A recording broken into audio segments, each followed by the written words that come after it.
moi j'ai toujours rêvé de dessiner. Alors la bande dessinée est venue par après, donc je suis rentré aux Beaux-Arts de manière un peu... après mes humanités scientifiques. La BD est venue directement, avec l'envie de dessin, l'envie de raconter, et voilà. Le dessin, on a toujours dessiné. Chez ma maman dessinait, mon grand-père dessinait, maman peignait un peu. Et mon frère aîné, Marc Renier, lui était fan de dessin depuis toujours. Lui, c'est comme lui, quoi, toujours le dessin, le dessin. Bon, quand on a un grand frère comme ça, en plus qui est un virtuose, papa nous avait abonné à. Moi, c'était Tintin et Marc Renier, c'était Spirou. Les récits, oui, raconter des histoires, ça, c'est venu quand même assez vite. Raconter, s'exprimer, c'était surtout ça. Je suis allé à Saint-Luc et je pensais pas que j'arriverais à tenir un personnage. Quand ça sort, ça peut aller vite en termes d'écriture, quoi. Par contre, ce qui prend du temps immanquablement, c'est la réalisation, surtout avec notre type de dessin qui est réaliste. Donc, c'est-à-dire qu'on peut pas faire une bagnole, voilà. Donc ça demande la doc, ça demande oui, du temps. Il n'y a rien à faire, quoi.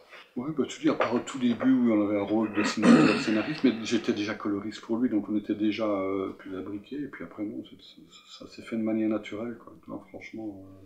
Et on travaille pas ensemble on dans le travaille même pas ensemble atelier. dans un atelier, voilà. Et donc c'est les pages qui circulent. Donc c'est Eric on discute du scénario à deux, on élabore la trame générale, puis Eric rédige le scénario, il m'envoie séquence par séquence, je fais un pré-découpage, donc un pré-crayonné, et puis je vais le voir à Liège, on en discute, il continue de crayonner, il fait les lettrages, il calibre les bulles, je récupère le crayonné, enfin c'est l'aller-retour de crayonné. Une fois que tout est crayonné, on redessine tout sur papier aquarelle. Donc là, techniquement, ça nous permet de tout recadrer. Tu vois. Et une fois que tout est redessiné sur aquarelle, à ce moment-là, je fais l'aquarelle, et puis je fais toute la suite graphique derrière, je le scanne, je fais le lettrage. Donc c'est une sorte de millefeuille comme ça, l'un sur l'autre. Ouais, à la limite, on est en studio à nous deux. Et moi, je fais la couleur, Eric fait les mots. Quoi. Donc là, c'est vraiment bien défini. Le reste, c'est vraiment un travail de couche. Quoi. Et puis, ce qui est de travailler à deux, c'est que enfin, moi, toutes les semaines, j'ai une surprise. Ouais, moi aussi, voilà, c'est ça. Donc, voilà. Donc j'amène du boulot, je récupère, et c'est plus le même. Quoi. Alors, c'est toujours en mieux. Alors l'avantage aussi, c'est tout ce que je sais pas faire, je refile le bébé et il le fait. Et s'il n'arrive pas, ben, on change d'idée. C'est que, comme toi, donc il y a une un vrai regard sur ton travail. Tu vois. Quand j'écris, j'y vais sans. On n'est pas seul devant la page pendant un an à croire à notre récit. On est à deux, toi, à croire au récit, donc c'est important. Et, oui, la surprise est intéressante et elle induit même les changements dans le scénario. Elle induit beaucoup de choses. Et je trouve que c'est pas quelque chose de vraiment figé. C'est comme dans un couple, quoi. Soit tu vois tout le temps les manquements, tu vas dire, bah oui, merde, c'était mieux mon truc, et puis alors voilà, oui. Sauf si tu commences à voir tout ce que, tu vois, l'apport de l'autre et tout ce que l'autre n'a pas, enfin, les choses auxquelles tu n'avais pas pensé dans le cadrage, dans ce qu'il a trouvé, dans l'idée. Et nous, on est plutôt surpris que plus d'auteurs ne le fassent pas. Mais ce qui m'étonne, moi, c'est que, paradoxalement, ils délèguent leurs couleurs. Pourtant, c'est l'ambiance, c'est la lumière, toi, c'est le directeur de photo, et donc c'est important dans le récit.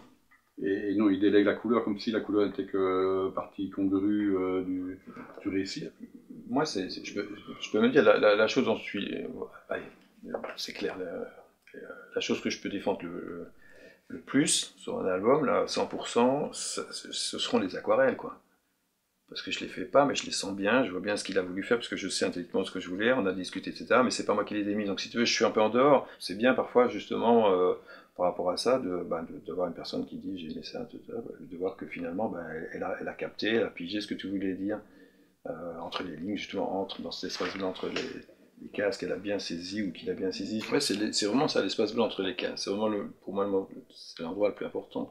Donc, qu'est-ce qui est le plus important dans une page? C'est les blancs, c'est l'espace blanc entre les cases. C'est là que va l'imaginaire du public, du lecteur. Et puis, de temps en temps, il y a la perle, il y a voilà, le lecteur qui vient et qui te raconte autre chose de ton album, et où tu te rends compte que tu cries pas seul dans le désert, quoi. De temps en temps, il y en a un qui a vu la lumière et pour qui ce que tu viens de dire est intéressant. Voilà.